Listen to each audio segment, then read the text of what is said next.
Handa na ba ang inyong mga puso para sa isang kwentong susubok sa inyong pananaw tungkol sa pag-ibig at katotohanan? Halina't pakinggan natin ang isang salaysay na magpapatunay na ang tunay na pagkatao ay hindi nasusukat sa damit na suot o sa yaman na taglay. Sabi nila, ang tunay na halaga ng isang tao ay wala sa kanyang panlabas na anyo, kundi nasa busilak ng kanyang kalooban. Ngunit paano mo susukatin ang kabutihan kung ang pundasyon nito ay itinayo sa isang malaking kasinungalingan?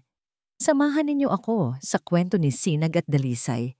Ang sikat ng araw ay parang latigong humahaplit sa balat ni Sinag Agustin.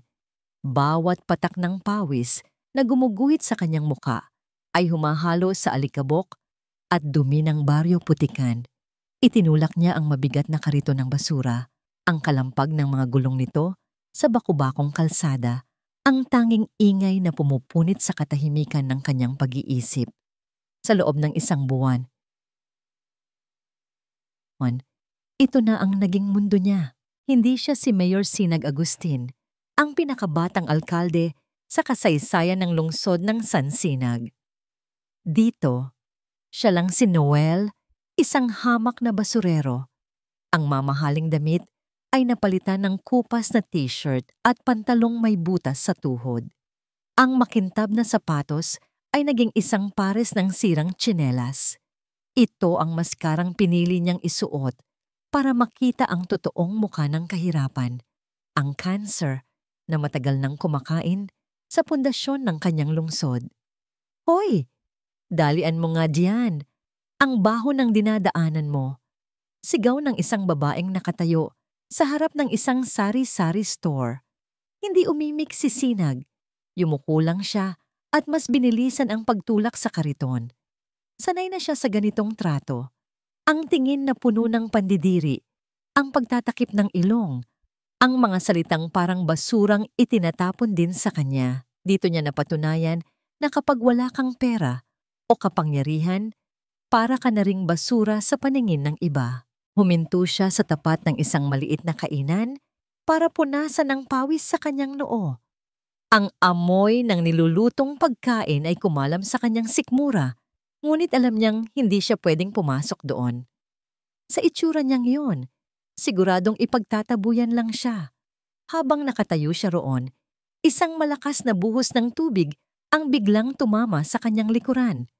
Malamig, malagkit at mabaho. Galing ito sa pinagbanlawan ng mga plato. Umalis ka nga dyan sa harap ng tindahan ko. Tinataboy mo ang mga customer ko? Buwisit ka! Sigaw ng may-ari ng kainan, isang matabang lalaki na hawak pa ang itim na balde.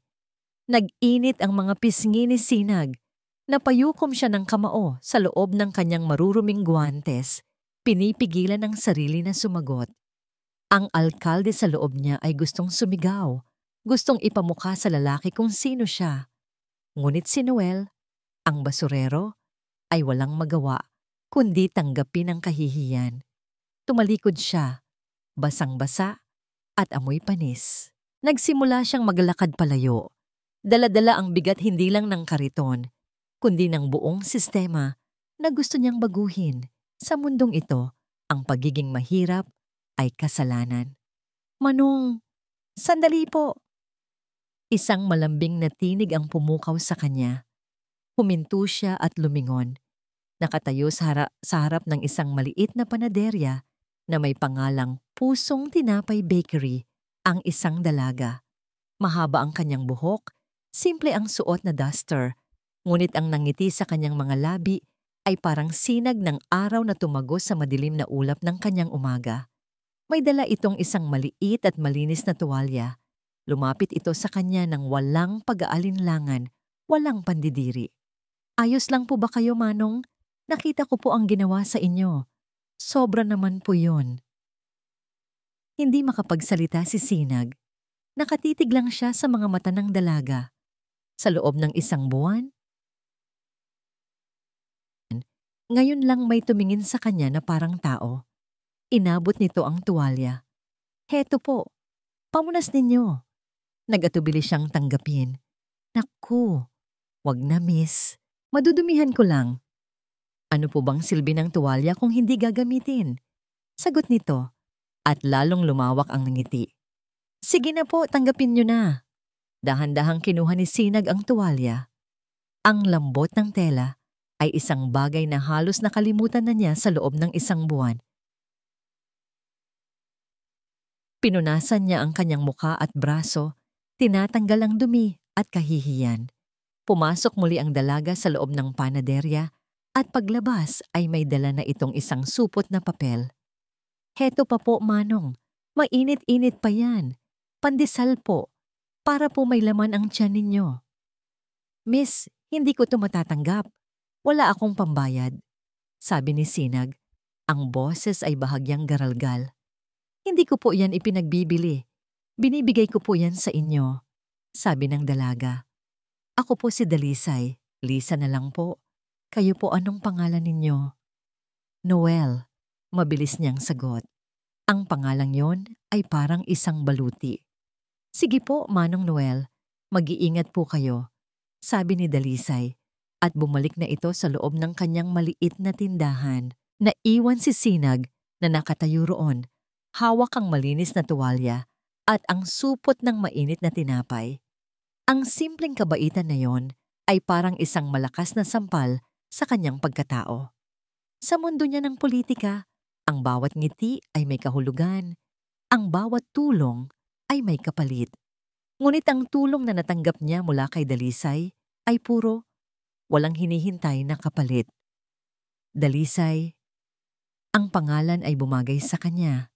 Isang dalisay na puso sa gitna ng baryo putikan.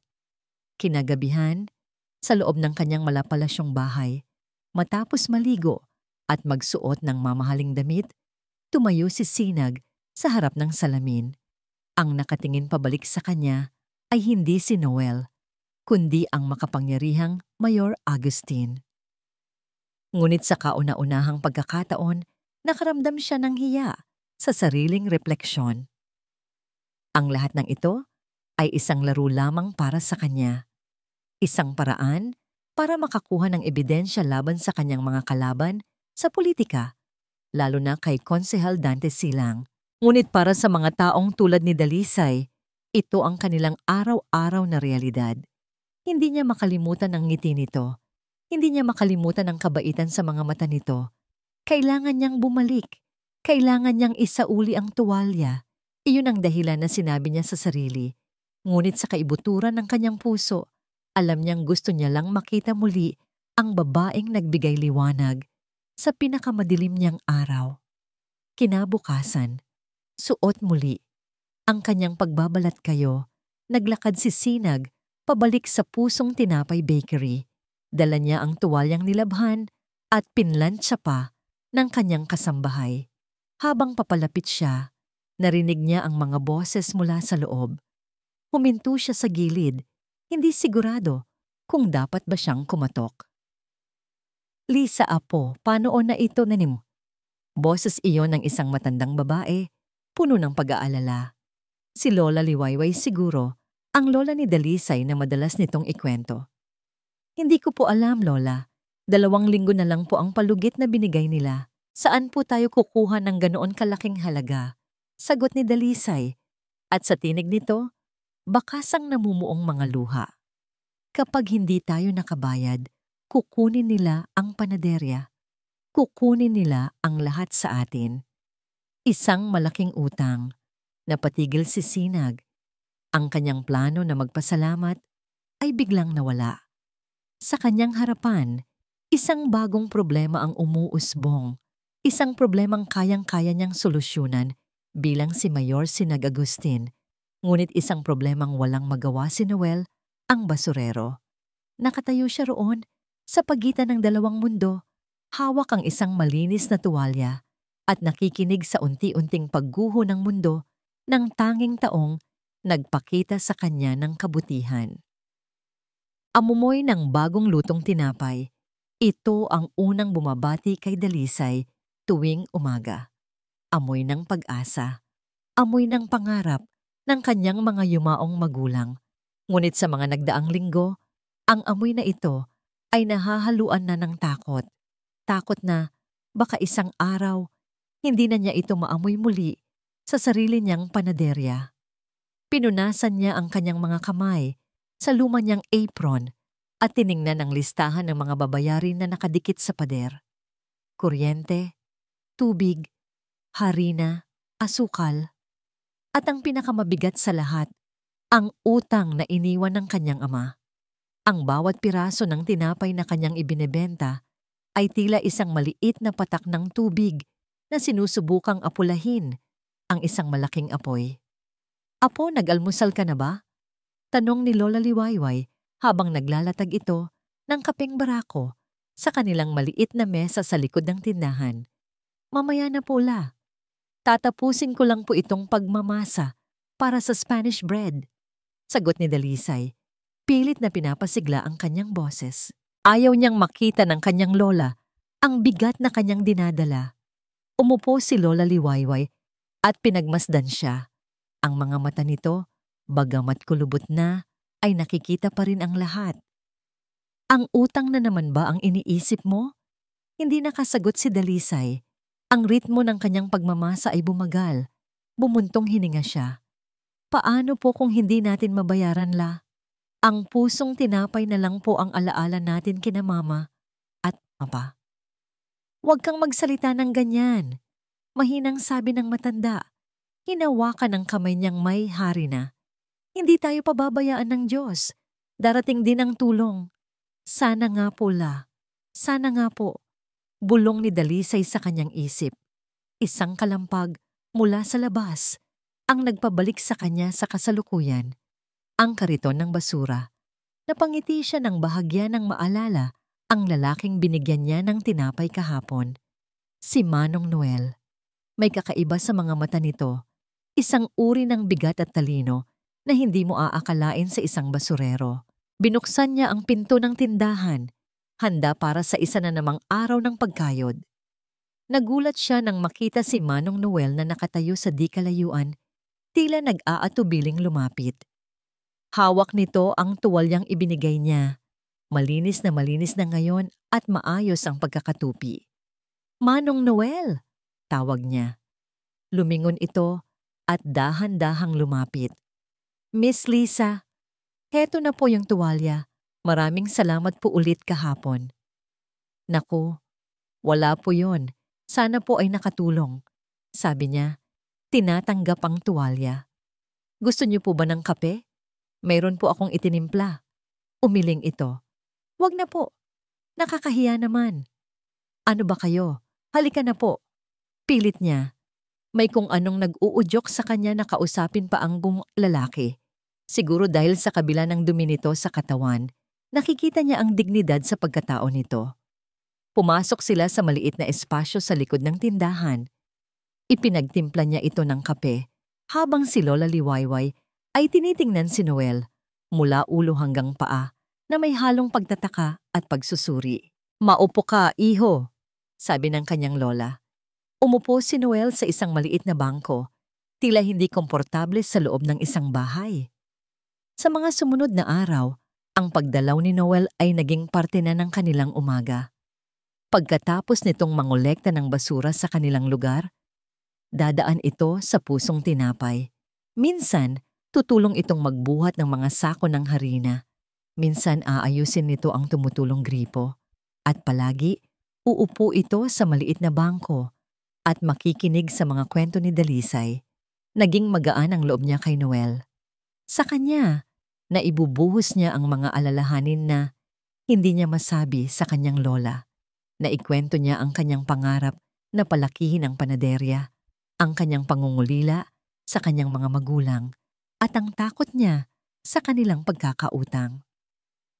Isang hapon, habang sabay silang nagmamasa ng harina para sa ensaymada, nagkadikit ang kanilang mga kamay. Isang kuryente ang tila gumapang sa buong katawan ni Dalisay. Mabilis niyang binawi ang kanyang kamay. Namumula ang mga pisngi. Nakita niya ang pagkagulat din sa mga mata ni Noel. "Pasensya na," sabay nilang sabi. Nagtawanan sila at ang tensyon ay napalitan ng isang matamis na kilig. Sa mga sandaling iyon, nakalimutan ni Dalisay ang kanyang mga problema. Ang alam niya lang, masaya siyang kasama ang lalaking ito. Ngunit ang panandaliang kaligayahan ay biglang naglaho. Isang hapon, habang nag-iisa si Dalisay sa tindahan, dalawang malalaking lalaki na nakaitim na jacket ang pumasok. Ang mga mukha nila ay pamilyar. Sila ang mga inutusan ng kanilang pinagkakautangan. "Isang linggo na lang, Miss Reyes," sabi ng isa. Ang boses ay malamig at walang emosyon. Ibinagsak nito ang palad sa ibabaw ng salaming estante.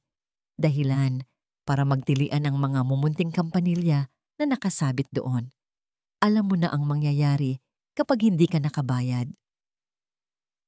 Pero humihingi po ako ng kaunti pang palugit. Nag-iipon pa po ako. Nanginginig na, sabi ni Dalisay. "Wala nang palugit," sabi ng kasama nito. Lumapit at hinawakan ng isang piraso ng pandekoko. Pinisil niya ito hanggang sa madurog. "Sayang, masarap pa naman sana ang tinapay niyo." Nangatal ang mga tuhod ni Dalisay. Gusto niyang sumigaw pero walang boses na lumalabas sa kanyang lalamunan. Biglang bumukas ang pinto sa likod. "May problema ba dito?" Boses iyon ni Noel. Tiningnan siya ng dalawang lalaki mula ulo hanggang paa at humalakhak. "At sino ka naman, basurero? Boyfriend ng manggaganso na to?" "Umalis na kayo." Mahinahon ngunit may diin na, sabi ni Noel. "At kung ayaw namin?" Hamon ng isa, humakbang palapit kay Noel. Bago pa man makakilos ang lalaki, isang mabilis na iglap lang ang nangyari. Hinawakan ni Noel ang braso ng lalaki, ipinihit ito at itinulak palabas ng pinto. Napasubsob ang lalaki sa kalsada. Ang kasama nito ay sumugod din, ngunit sinalubong lang ito ni Noel ng isang siko sa tiyan, dahilan para ito ay mamaluktot sa sakit. "Sinabi kong umalis na kayo." Ulit ni Noel. Ang boses ay nagbago, malamig, mapanganib, at puno ng awtoridad. Hindi iyon ang boses ng isang hamak na basurero.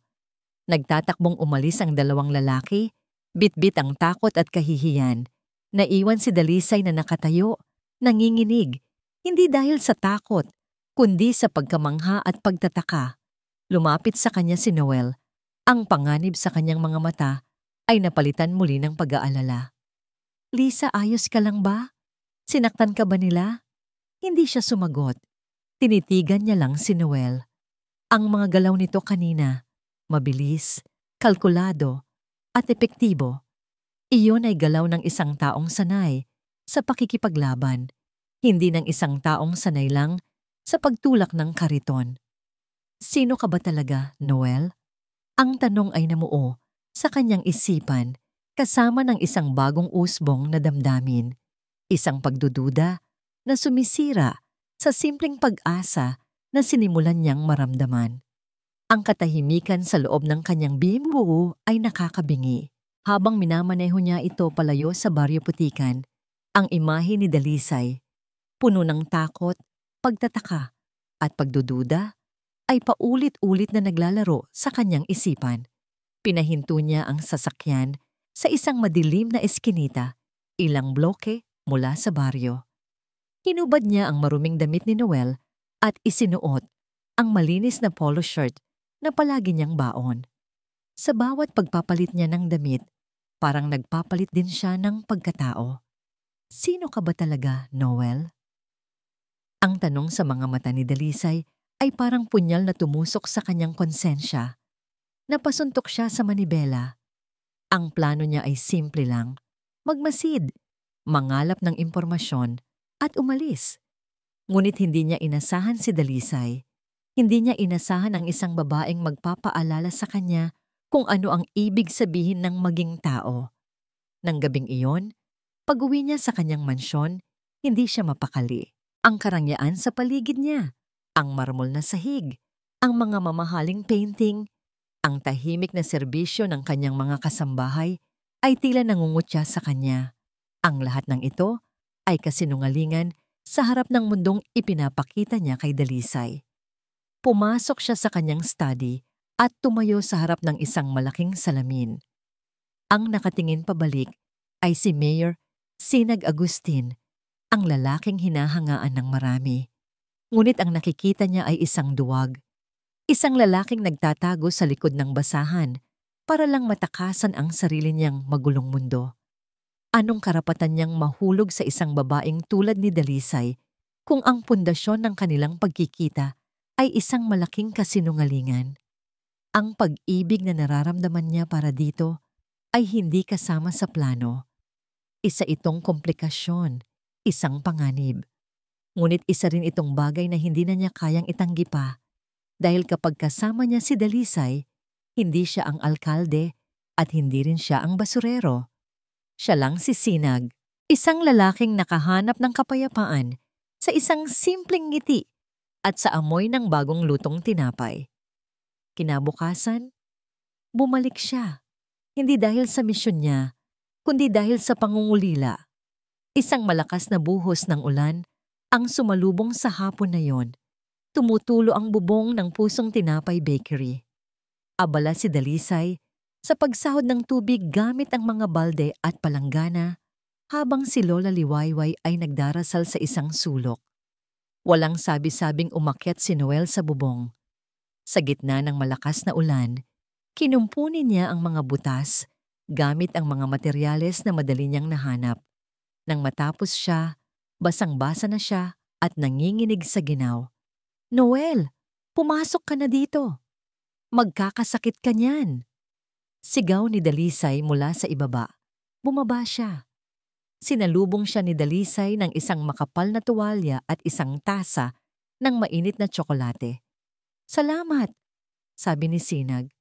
Ang boses ay halos pabulong. "Ako po dapat ang magpasalamat. Kung hindi po dahil sa inyo, baka binahan na kami dito," sagot ni Dalisay. Ang pagdududa sa mga mata nito kahapon ay napalitan na ng pag-aalala. Nakatayo sila sa ilalim ng maliit na medya agwa ng tindahan. Pinapanood ang pagpatak ng ulan. Ang ingay ng paligid ay tila nabura at ang tanging naririnig nila ay ang tibok ng kani-kanilang puso. Hindi na napigilan ni Sinag ang sarili. "Lisa," sabi niya, dahan-dahang ibinaba ang tasa. Tumingin siya ng diretso sa mga mata nito. "May gusto akong sabihin sa'yo." Napalunok si Dalisay. "Ano yun, Noel?" Alam kong mahirap paniwalaan. Alam kong wala akong maipagmamalaki. Isa lang akong basurero, marumi, mabaho, at walang pera." Huminga siya ng malalim. "Pero simula nang makilala kita, nagkaroon ng direksyon ang buhay ko. Ikaw ang nagbigay ng liwanag sa madilim kong mundo." Nakikita niya ang pagkabigla sa mukha ni Dalisay, ngunit hindi ito umiwas ng tingin. Hinawakan niya ang mga kamay nito. Malamig ang mga ito, ngunit ang init na dumaloy mula roon ay umabot hanggang sa kanyang puso. "Lisa, mahal kita," sabi niya. Bawat salita ay totoo, galing sa kaibuturan ng kanyang pagkatao. Ito ang pinakatotoong bagay na nasabi niya sa loob ng matagal na panahon, kahit na nakabalot ito sa isang kasinungalingan. "Maaring wala akong maibibigay sa iyo na kayamanan, pero ang puso ko, Lisa, buong-buo kong ibibigay sa iyo." Nakita niya ang pagpatak ng luha sa mga mata ni Dalisay. Hindi luha ng lungkot, kundi luha ng kaligayahan. Isang ngiti ang sumilay sa mga labi nito. "Noel?" Hindi na nito kailangang magsalita pa. Ang paghigpit ng hawak nito sa kanyang mga kamay ay sapat ng sagot. Sa ilalim ng patuloy na buhos ng ulan, sa isang maliit na baryo na tinatawag na Putikan, nahanap ni Mayor Sinag Agustin ang kanyang tahanan sa puso ng isang simpleng tindera ng tinapay. Nagyakapan sila at sa sandaling iyon, naniwala si Sinag na kaya niyang pagsabayin ang dalawang mundo. Naniwala siyang kaya niyang protektahan si Dalisay mula sa lahat. Ngunit ang tadhana ay may ibang plano. Habang magkayakap pa sila, nag-vibrate ang cellphone na nakatago sa kanyang bulsa. Isang lumang modelo na ginagamit lang niya bilang si Noel. Dahan-dahan siyang humiwalay kay Dalisay at sinagot ito. "Hello?" "Sir," Boses iyon ng kanyang pinagkakatiwalaang assistant na si David. Sir, kailangan niyo pong umuwi sa lalong madaling panahon. Si Konsehal Silang. Nagpatawag siya ng press conference. Binuhay niya ulit ang kaso ng daddy ninyo. Sinisiraan niya ang pangalan ng pamilya ninyo, sir. Kailangan kayo dito. Nanigas si Sinag. Ang init na naramdaman niya kanina ay biglang napalitan ng nagyayelong lamig. Ang anino ng politika, ang demonyong matagal na niyang tinatakbuhan, ay hinahabol na naman siya. Tumingin siya kay Dalisay. Ang ngiti nito, ang pag-asa sa mga mata nito. Paano niya iiwan ang paraisong ito para bumalik sa impyerno? Sa sino yon, Noel? Tanong ni Dalisay. Napansin ang pagbabago sa kanyang mukha. May problema ba? Pilit nang ngumiti si Sinag. Wala. Tumawag lang ang amo ko. May pinapagawa lang na biglaan. Kailangan ko nang umalis. Ang sakit ng pagsisinungaling ay dumoble. Ngayong alam na niyang mahal din siya nito, mas lalong naging mabigat ang bawat kasinungalingang lumalabas sa kanyang bibig. Hinalikan niya ito sa noo. Babalik ako. Pangako. Tumalikod siya at naglakad palayo sa ilalim ng ulan. Dala-dala ang isang bagong pag-ibig at isang lumang problema. Sa bawat hakbang palayo sa pusong tinapay, mas lalo siyang lumalapit sa kanyang pagkatao bilang si Mayor Agustin. At mas lalo niyang iniiwan ang puso ni Dalisay sa gitna ng isang pangakong hindi niya sigurado kung matutupad. Ang mga sumunod na araw ay parang panaginip para kay Dalisay. Ang bigat sa kanyang dibdib na dulot ng kanilang pagkakautang ay tila gumaan, napalitan ng isang mainit at nag-uumapaw na kaligayahan. Mahal siya ni Noel. At mahal niya si Noel. Ang simpleng katotohanan yon ay sapat na para harapin niya ang anumang problema. Naging sikreto nila ang kanilang relasyon. Isang sikretong masarap itago. Sa umaga, si Noel ay ang masipag na basurero na dadaan sa tindahan para sa isang tasang kape. Ngunit pagsapit ng gabi, kapag sarado na ang pusong tinapay at tahimik na ang baryo putikan, magkikita sila sa isang tagong parke malapit sa ilog. Doon, wala silang iniisip kundi ang isa't isa. Maglalakad sila ng magkahawak kamay sa ilalim ng mga bituin, magbabahagi na ng mga pangarap habang kumakain ng fishball at magtatawanan sa mga simpleng bagay. Sa mga gabing iyon, hindi mahalaga kung ano ang estado nila sa buhay. Ang mahalaga, magkasama sila. Alam mo, pangarap kong magkaroon ng maliit na coffee shop sa tabi ng panaderya. Kwento ni Dalisay isang gabi habang nakaupo sila sa isang bangko. Bakit coffee shop? Tanong ni Noel. Ang braso ay nakaakbay sa kanya. Para may lugar ang mga tao para umupo, magkwentuhan at maging masaya habang umiinom ng kape at kumakain ng masarap na tinapay. Isang lugar na parang tahanan. Sagot niya, isinasandal ang ulo sa balikat nito. Matutupad din yan. Tutulungan kita. Bulong ni Noel. May bigat at kasiguraduhan sa kanyang boses na nagbibigay ng kakaibang kapanatagan sa puso ni Dalisay. Ngunit kasabay ng kaligayahan ay ang pag-usbong din ng mga tanong. May mga pagkakataong bigla na lang nawawala si Noel. Magpapadala ito ng text message gamit ang luma nitong cellphone, sasabihing may emergency sa trabaho o bigla ang pinatawag ng amo. Minsan, 2 o 3 araw siyang hindi nagpapakita. Mauunawaan sana ni Dalisay, ngunit ang mga dahilan nito ay laging malabo at kulang sa detalye. Saan ka ba talaga nagkatrabaho, Noel? Tanong niya isang beses. Sa isang malaking kumpanya. Taga-kolekta lang kami ng basura doon. Mahigpit ang boss namin. Sagot nito, umiiwas ng tingin. Hindi na niya inusisa pa. Pinili niyang magtiwala. Ayaw niyang ang kanilang munting paraiso ay mabahira ng pagdududa. Isang hapon, habang nag-aayos si Dalisay ng mga paninda, isang makintab at itim na kotse ang huminto sa tapat ng pusong tinapay. Bumaba mula rito ang isang lalaking nakabarong, napapaligiran ng ilang mga alalay. Ang mukha nito ay pamilyar, palagi itong nasa balita. Si Konsehal Dante Silang. Nagulat ang lahat sa Baryo Putikan. Isang mataas na opisyal bumaba sa kanilang lugar na tila Putikan nga ang pangalan. Pumasok si Konsehal Silang sa kanyang tindahan. Isang pekeng ngiti ang nakapaskil sa kanyang mukha. "Magandang hapon, Miss Dalisay Reyes po," sagot niya. Pinupunasan ang kamay sa apron bago makipagkamay. "Konsehal Dante Silang. Napakaganda naman ng iyong panaderya, Miss Dalisay," sabi ni Konsehal Silang. Ang kanyang boses ay tila honey. Matamis, ngunit may tinik. "Napabalitaan ko ang iyong kasipagan at ang husay mo sa paggawa ng tinapay. Kaya napilitan akong bumisita." Tinitigan siya ni Dalisay. Hindi siya komportable sa presensya ng konsehal. Ang kanyang panlabas na kabaitan ay tila hindi tugma sa malamig na ningning sa kanyang mga mata. "Salamat po, konsehal," sagot ni Dalisay. "Wala yon. Kaya ako nandito, Miss Dalisay, ay para maghatid ng pag-asa," patuloy ni Silang. Tumingin ito sa paligid ng maliit na baryo na parabang nagpapakita ng labis na pagkaawa. "Nakikita ko ang inyong hirap dito sa Baryo Putikan.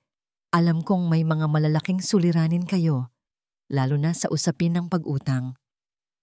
Napahigpit ang hawak ni Dalisay sa kanyang apron. Bigla siyang nakaramdam ng kaba. Paano nalaman ng konsehal ang tungkol sa utang nila? May mga tao po talagang naghihirap, konsehal. Pilit niyang ngiti. "Huwag kang mag-alala.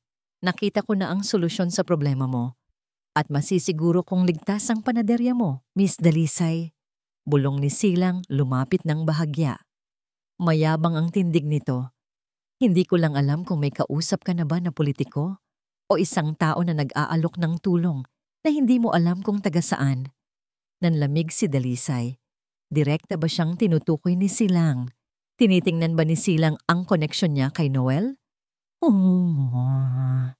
"Hindi ko po maintindihan ang ibig niyong sabihin, konsehal," pilit niyang sabi. Ngumiti si Silang. Ang ngiti ay parang pusa na nakahuli ng daga. "Ang ibig kong sabihin, Miss Dalisay, mag-ingat ka sa mga taong nagbabalat kayo. Ang mga politiko ay marunong magtago ng kanilang totoong pagkatao. Minsan, ang liwanag ay nagtatago sa dilim. Pero ako, Miss Dalisay, ako ang iyong tagapagtanggol. Kung may kailangan ka, tawagan mo lang ako. Handa akong tumulong sa mga taong tapat at masipag." Inabot ni Silang ang kanyang business card na napakintab at may gintong palara. Matapos niyang magpaalam, naglakad ito palabas. Ang kanyang mga alalay ay nag-iwan ng isang sako ng bigas sa harap ng tindahan, isang maliit na donasyon. Nang umalis ang konsehal, pakiramdam ni Dalisay ay bigla siyang giniginaw. Ang mga salita ni Silang ay nag-iwan ng buto ng pagdududa. Ang mga taong nagbabalat kayo. Ang liwanag ay nagtatago sa dilim. Ang mga salitang ito ay parang mga tinik na kumapit sa kanyang isipan. Kinagabihan, naghihintay si Dalisay kay Noel sa tagpuan nila sa ilog. Excited siyang ikwento ang tungkol sa pagbisita ni Konsehal Silang at ang bigat ng kanyang loob. 8:00, wala si Noel. 9:00, wala pa rin. 10:00, tinext niya ito, ngunit walang sagot. Nagsimula na siyang mag-alala. Bigla siyang nakaramdam ng matinding pangamba. Nagsimula na siyang mag-isip ng mga malalang bagay. Baka nasaktan ito ng mga goons na pinatalsik niya. 11:00, sa wakas isang text message mula kay Noel. "Lisa, pasensya na. Sobrang biglaan ng trabaho. Hindi ako makakabalik ngayong gabi. Mag-ingat ka. Mahal kita." Ang huling linya ay nagbigay ng kaunting ginhawa, ngunit hindi nito natanggal ang kanyang pagdududa. Biglaan? Sa loob ng ilang araw, palaging may biglaan. Napakaliit ng kinikita ni Noel. Ano ba talaga ang trabaho nito na mas mahalaga kaysa sa kanilang relasyon? At ano ang pinagsisilbihan nitong kumpanya na kasing higpit ng gobyerno? Puno ng pag-aalala, Naglakad si Dalisay pabalik sa Baryo Putikan. Habang naglalakad siya sa masikip at madilim na eskinita malapit sa tinatayuan ng lumang bodega kung saan nagtatago si Noel, isang itim na SUV ang humarurot palayo. Kumunot ang noo ni Dalisay. Hindi iyon karaniwang sasakyan sa lugar na yon. Ang mga salamin nito ay tintado, kaya hindi niya makita kung sino ang sakay. Biglang may pamilyar siyang napansin. Ang kotse ay may maliit na gasgas sa kanang bumper. Sigurado siyang nakita na niya ang sasakyang yon. At biglang tumigil ang mundo ni Dalisay. Naalala niya, noong 1 linggo nang sinabi ni Noel na masama ang kanyang pakiramdam at nagmamadaling umalis, nakita niya rin ang itim na SUV na ito na lumabas sa parehong eskinita. Nagkaroon ng munting ingay sa kanyang isipan. Bakit ang isang basurero ay may koneksyon sa isang mamahaling sasakyan? Hindi niya inintindi ang takot. Dahan-dahan siyang lumapit sa bodega na ginagamit ni Noel. Walang ilaw sa loob. Lumapit siya sa isang bintana at sumilip. Walang tao sa loob, ngunit may isang bagay siyang napansin. Isang maliit, makinang na bagay ang nasa sahig. Pumasok si Dalisay, nanginginig. Kinuha niya ang bagay na yon. Ito ay isang clip ng kurbata. Hindi lang basta clip ng kurbata, kundi gawa sa pilak at may nakaukit na tatak, AA. At sa ilalim, isang maliit na tatak na may nakasulat, City Hall Inauguration 2021. Ito ay isang accessory na tanging mga opisyal lamang sa City Hall ang mayroong replika. Napaupo si Dalisay sa sahig. Tumakbo ang mga luha sa kanyang pisngi. Ang mga salita ni Konsehal Silang ay biglang nagkaroon ng kahulugan. Mga taong nagbabalat kayo. Si Noel, ang basurero, ay may kurbata na nagmula sa City Hall. Sino siya? Ano ang itinatago niya? Kinabukasan, habang nagbubukas si Dalisay ng tindahan, isang headline sa dyaryo ang sumalubong sa kanya. Isang malaking larawan ng isang lalaki na may formal na suot, nagtalumpati sa City Hall. Ang pangalan sa ilalim ng larawan ay Mayor Sinag Agustin. At sa pagtingin ni Dalisay sa litrato, ang buong katawan niya ay nanlamig. Ang mukha, ang tangkad, ang malalim na tingin, ito ay hindi maikakaila. Ang taong kinalaban ang mga goons para sa kanya, ang taong nagkumpuni ng kanilang bubong, ang lalaking nagpahayag ng pag-ibig sa kanya sa ilalim ng ulan. Hindi siya si Noel, siya si Sinag, siya ang alkalde. At nilinlang siya nito. Ang kaligayahan na naramdaman niya ay biglang naging matinding sakit. Ang bawat sulok ng kanyang opisina sa City Hall ay saksi sa bigat ng mundong kanyang ginagalawan. Ang malaking mesa na gawa sa mahogany ay puno ng mga folder, mga report at mga panukalang batas na nangangailangan ng kanyang atensyon. Ngunit sa lahat ng papel na nakakalat, isang dokumento lang ang tila may sariling bigat. Isang blueprint na kayang sumira sa lahat ng pinahahalagahan niya. Urban Development and Relocation Project, Phase 1. Iyon ang nakasulat sa itaas. Isang magandang pangalan para sa isang malupit na katotohanan. Ang paggiba sa isang bahagi ng Baryo Putikan para bigyang daan ang isang bagong commercial complex. At sa gitna ng blueprint, may isang maliit na parisukat na minarkahan ng pula. Sa ilalim nito, nakasulat ang mga salitang tumutusok sa kanyang puso. Pusong Tinapay Bakery. Mayor, pinapatawag po ulit kayo ng council para sa final deliberation, sabi ni David, ang kanyang assistant. Habang pumapasok sa opisina, bakas sa mukha nito ang pag-aalala. Si Konsehal Silang, iginigiit na niya ang pag-apruba. Hindi sumagot si Sinag. Nakatitig lang siya sa pulang marka. Bawat piraso ng tinapay na ginagawa ni Dalisay, bawat pangarap na ibinahagi nito sa kanya sa ilalim ng mga bituin, bawat tawa, bawat luha, lahat ay nakapaloob sa maliit na parisukat na yon. At siya, bilang alkalde Ang may hawak ng panulat na bubura dito sa mapa. Sabihin mo, may inaasikaso pa ako. Utos niya kay David. Ang boses ay mababa at pagod. Alam niyang hindi niya ito matatakasan. Ang proyektong ito ay inisyatibo ni Konsehal Dante Silang. Isang proyektong sa papel ay maganda. Magbibigay daw ng trabaho, magpapaunlad sa ekonomiya. Ngunit alam ni Sinag ang totoong motibo ni Silang. Ang kumpanyang nanalo sa bidding para sa proyekto ay pagmamay-ari ng isang kilalang crony ng konsehal. Ito ay legal na pagnanakaw sa kaban ng bayan at ang mga residente ng Baryo Putikan ang magiging biktima. Humarap siya sa malaking bintana ng kanyang opisina. Tanaw ang buong lungsod ng Sansinag. Mula doon, ang Baryo Putikan ay isang maliit na tuldok lamang, isang lugar na madaling kalimutan. Ngunit para sa kanya, iyon ang sentro ng kanyang mundo.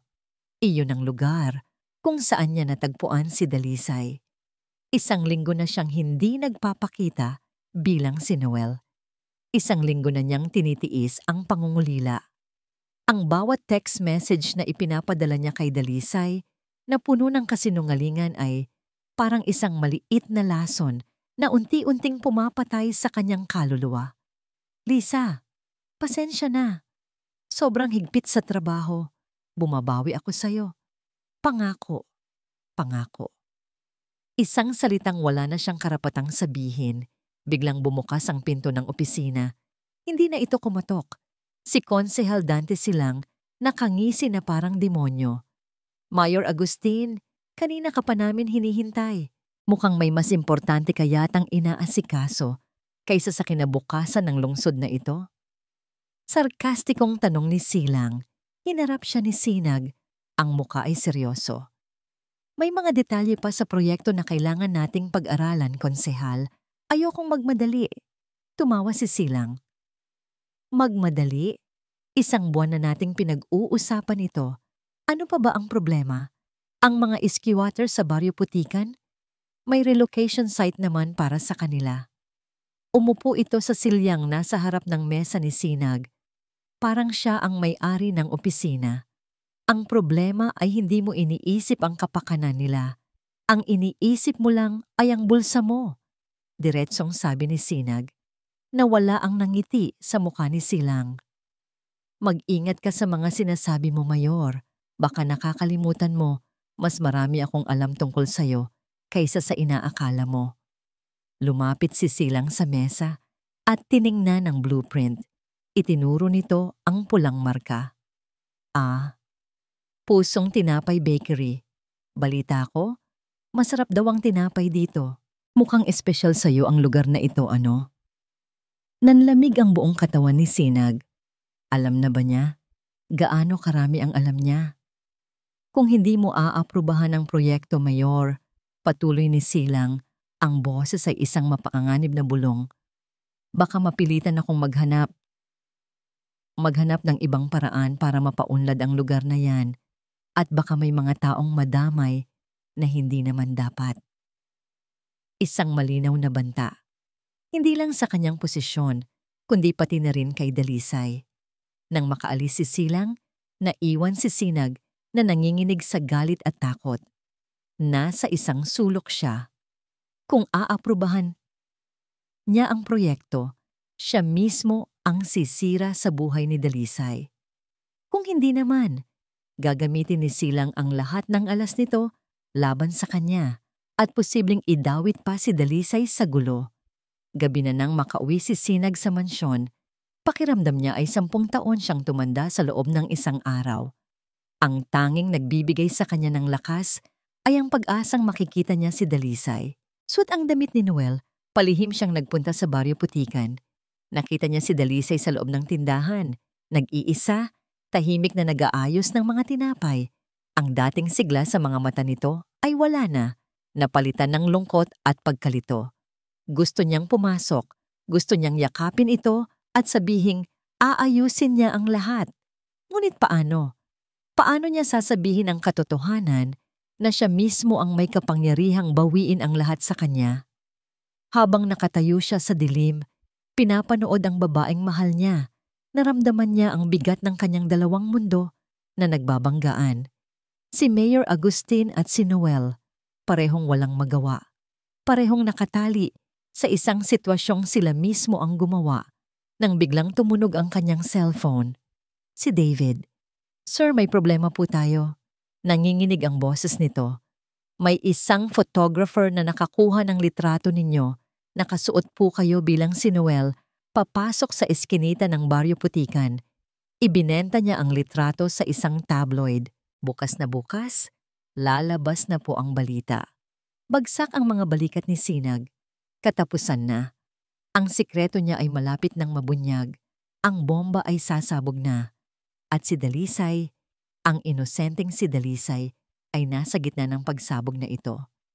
Tumingin siya sa huling pagkakataon sa Pusong Tinapay Bakery at sa babaeng nasa loob nito. "Patawarin mo ako, Lisa." Bulong niya sa hangin. Tumalikod siya at naglakad palayo. Hindi na si Noel na umiibig, kundi si Mayor Agustin na papunta sa isang digmaang hindi niya alam kung paano ipapanalo. Isang linggo. Isang linggong parang isang taon. Isang linggong puno ng mga tanong na walang sagot at ng isang katotohanang napakasakit tanggapin. Hawak pa rin ni Dalisay ang dyaryo na may mukha ni Mayor Sinag Agustin. Sa ulado na niya ang bawat linya sa mukha nito. Ang paraan ng pagkakangiti, ang lalim ng mga mata, ang tindig. Siya si Noel, walang duda. Pero bakit? Bakit kailangan niyang magsinungaling? Anong laro ito? Ginagamit lang ba siya? Ang bawat matamis na salita, ang bawat yakap, ang bawat halik. Lahat ba yon ay bahagi ng isang malaking panloloko? Ang sakit ay parang laso na kumakalat sa buong pagkatao niya. Nawalan na siya ng ganang kumain, ng ganang magtrabaho. Ang Pusong Tinapay Bakery na dati kanyang mundo ay naging isang kulungan na puno ng mga alaala ng isang kasinungalingan. "Apo, may problema ka ba?" Tanong ni Lola Liwayway isang umaga. Hinahaplos ang kanyang likod. "Ilang araw ka nang matamlay. Si Noel ba?" Tumango lang si Dalisay, hindi magawang magsalita. Paano niya ipapaliwanag ang lahat sa kanyang lola? Na ang basurerong minahal niya ay ang pinakamakapangyarihang tao pala sa kanilang lungsod? Isang araw, dumating ang isang liham sa kanilang tindahan. Isang opisyal na liham na may selyo ng City Hall. Kinakabahang binuksan ito ni Dalisay. Isa itong imbitasyon. Magkakaroon daw ng isang malaking community outreach program, ang pamahalaang lungsod sa kanilang baryo. Sa pangunguna ni Konsehal Dante Silang, at siya si Dalisay Reyes, ang may-ari ng Pusong Tinapay Bakery, ay napili bilang kinatawan ng mga maliliit na negosyante sa Baryo Putikan. Ang kanyang gagawin, magbigay ng isang maikling talumpati ng pasasalamat at iabot ang isang plake ng pagkilala kay Mayor Sinag Agustin. Nabitawan ni Dalisay ang sulat. Ito na ang pagkakataong magkaharap sila. Hindi bilang si Lisa at Noel, kundi bilang si Dalisay Reyes at si Mayor Sinag Agustin. Ang tadhana ay tila pinaglalaruan siya sa pinakamasakit na paraan. Una, gusto niyang tumanggi, gusto niyang magtago, ngunit isang bahagi niya ang gustong harapin ang katotohanan. Kailangan niyang makita sa sarili niyang mga mata. Kailangan niyang marinig mula sa sarili niyang mga labi ang mga kasinungalingan. Dumating ang araw ng programa. Ang dating maputik na basketball court ng kanilang baryo ay naging isang entablado na puno ng mga banner at mga politiko. Puno ng mga taong umaasa sa mga pangakong maaaring mapakulang. Nakasuot si Dalisay ng kanyang pinakamagandang bestida, isang luma, ngunit malinis na floral dress. Habang nakaupo siya sa backstage, nanginginig ang kanyang mga kamay. Hawak niya ang isang buke ng bulaklak na ipapaabot daw niya sa alkalde. Ang bawat talulot ay parang isang tinik. Nagsimula ang programa.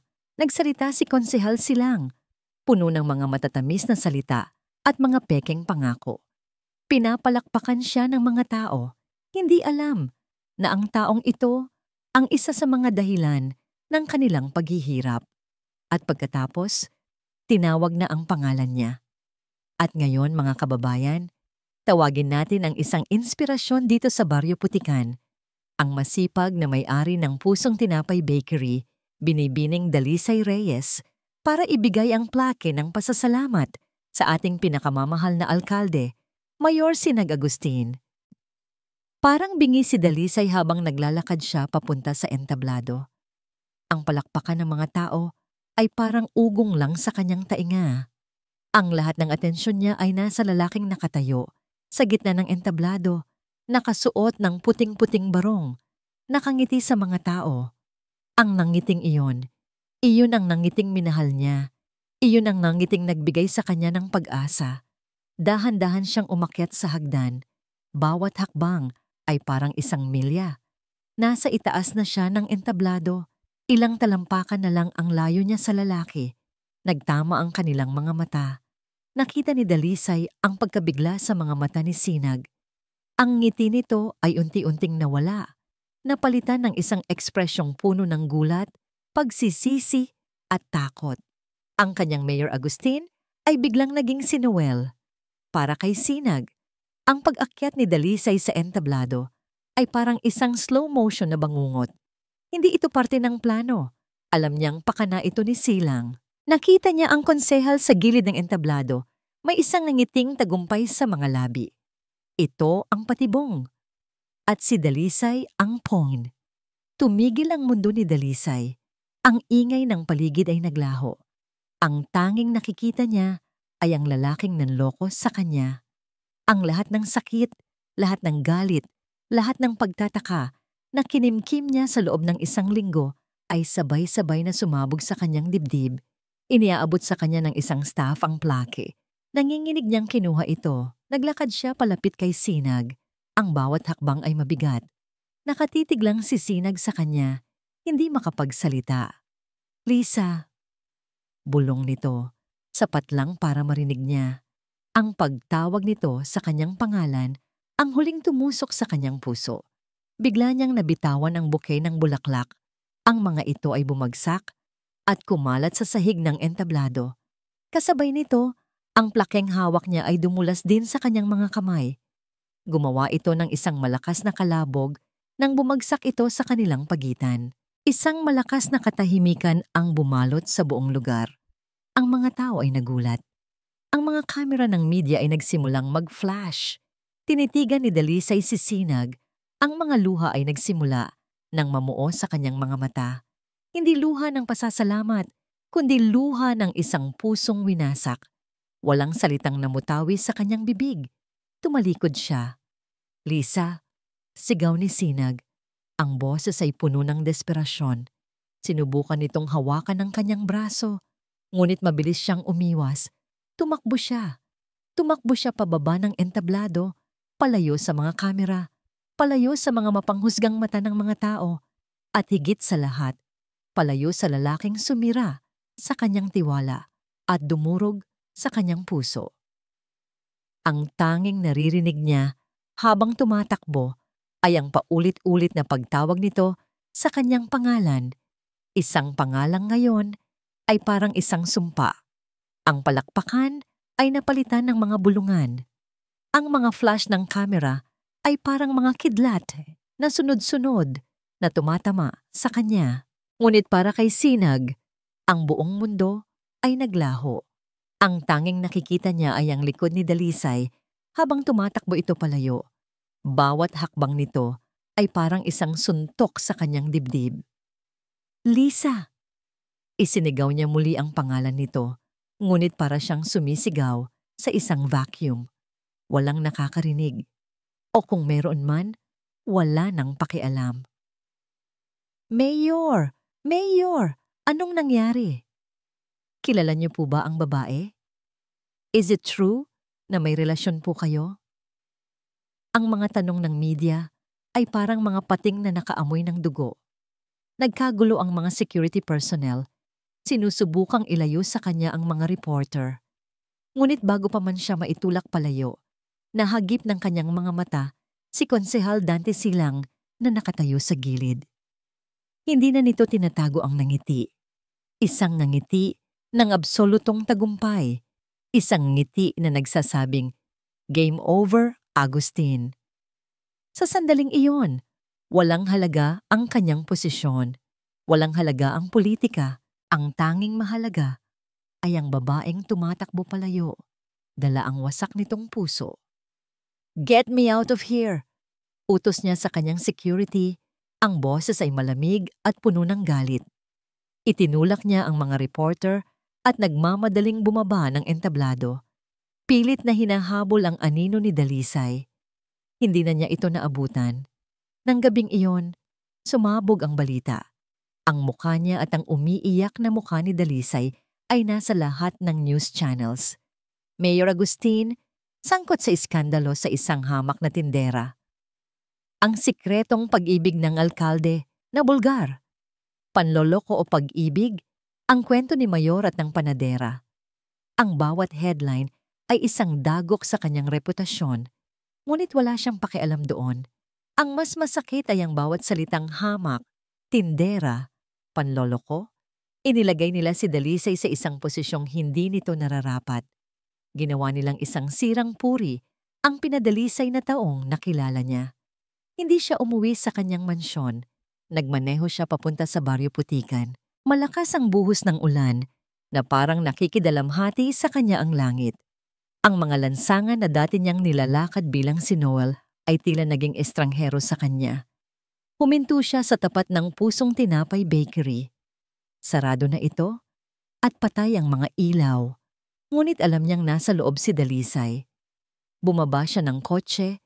Hindi alintana ang malakas na ulan na bumabasa sa kanyang mamahaling barong.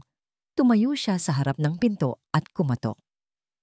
"Lisa, mag-usap tayo. Parang awa mo na," sabi niya. Isinisigaw ang kanyang boses para malampasan ang ingay ng ulan. Walang sagot. "Lisa, please, hayaan mo akong magpaliwanag." Pagmamakaawa niya. "Lahat ng nakita mo, lahat ng narinig mo, may dahilan. Please." Ilang sandali pa, isang maliit na ilaw ang bumukas sa loob. Dahan-dahang bumukas ang pinto, ngunit hindi si Dalisay ang lumabas. Si Lola Liwayway. May dala itong payong, ngunit ang mga mata nito ay mas matalim pa kaysa kidlat. Tumayo ito sa pagitan niya at ng pinto. Isang matandang babae na handang protektahan ang kanyang apo laban sa pinakamakapangyarihang tao sa lungsod. "Umalis ka na, Mayor Agustin," sabi nito. Ang boses ay kalmado ngunit puno ng lamig. "Lola, kailangan ko lang po siyang makausap. Kahit saglit lang po," sabi ni Sinag. Ang pagiging alkalde ay nawala sa kanyang boses. Siya ay isang lalaking nagmamakaawa. "Para saan pa?" tanong ng matanda. "Para dagdagan pa ang kasinungalingan mo? Para mas lalo mo pang durugin ang puso ng apo ko?" Tumingin ito sa kanya mula ulo hanggang paa. Nakita ko ang pag-asa sa mga mata niya nang makilala ka niya bilang si Noel. Binigyan mo siya ng pangarap. At ngayon, ikaw din ang sumira sa lahat ng yon. "Hindi po yun ang intensyon ko. Mahal ko po siya." "Pag-ibig?" Isang mapait na tawa ang kumawala sa bibig ni Lola Liwayway. "Ang pag-ibig ay hindi nanloloko, iho. Ang pag-ibig ay hindi nagpapanggap. Kung ano man yang nararamdaman mo, hindi yan pag-ibig. Isa kang politiko, Mayor, at ginamit mo ang apo ko para sa kung anumang laro na nilalaro mo." Bawat salita ng matanda ay parang sampal. Dahil sa isang banda, may katotohanan ang mga yon. "Patawarin niyo po ako." "Hindi ako ang dapat mong hingan ng tawad," sagot nito. "Pero sa ngayon, hindi kanya kayang harapin. Ang kabaitan ng apo ko ang naging kahinaan niya. At sinamantala mo yon. Lola, umalis ka na." Ulit nito, mas may diin. Binigo mo ang tiwala niya. Sinira mo ang pinadalisay na pusong nakilala ko. Kaya parang awa mo na. Bago mo pa siya tuluyang mawasak, umalis ka na. Isinara ni Lola Liwayway ang pinto. Ang tunog ng pagsara nito ay parang isang hatol. Naiwan si Sinag na nakatayo sa gitna ng ulan. Tinalikuran ng babaeng mahal niya. Hinatulan ng lolang nire-respeto niya. Basang-basa, talunan, wasak. Sa loob ng panaderya, nakaupo si Dalisay sa sahig ng kanyang kwarto, yakap ang kanyang mga tuhod. Dinig na dinig niya ang bawat salita sa labas. Dinig niya ang pagmamakaawa sa boses ni Sinag. Isang bahagi niya ang gustong lumabas. Isang bahagi niya ang gustong pakinggan ang kanyang paliwanag. Ngunit mas nangingibabaw ang sakit.